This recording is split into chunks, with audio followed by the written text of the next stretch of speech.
সত্যি প্রেম মানে না কোনো বাধা। এটি কোনো সিনেমার দৃশ্য নয়, এটি একটি বাস্তব চিত্র। আর এই বাস্তব ঘটনাটি আজ কাঁপিয়ে দিয়েছে পুরো সোশ্যাল মিডিয়া। ঘটনাটি ঘটেছে কুড়িগ্রাম জেলার একটি চেয়ারম্যানের অফিসের ভিতরে, যেখানে বিচার বসেছিল দুই তরুণ তরুণীর ভালোবাসা আলাদা করার জন্যে।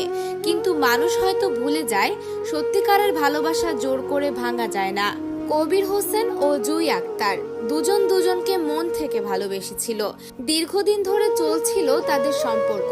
স্বপ্ন ছিল একসাথে সংসার করবে, একসাথে জীবন কাটাবে। কিন্তু সেই স্বপ্নের মাঝে দেয়াল হয়ে দাঁড়ায় পরিবার। মেয়ে পক্ষ রাজি না, ছেলে পক্ষ রাজি না।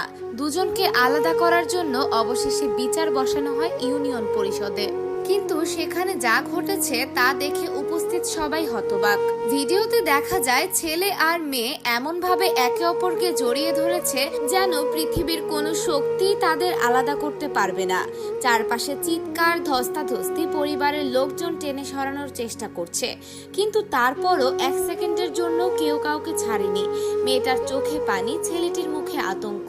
তবু তাদের জড়িয়ে ধরার শক্তিটা বলে দিচ্ছিল এটা শুধু সম্পর্ক না, এটা একটা সত্যিকারের ভালোবাসা। সত্যি বলতে এই দৃশ্য দেখে অনেকেই কেঁদে ফেলেছেন, কারণ সমাজে আজও অনেক ভালোবাসা পরিবারের অমতে হারিয়ে যায়। অনেক সম্পর্ক ভেঙে যায় জোর করে। আর সেই কষ্ট সহ্য করতে না পেরে অনেক তরুণ তরুণী বেছে নেয় ভয়ঙ্কর পথ।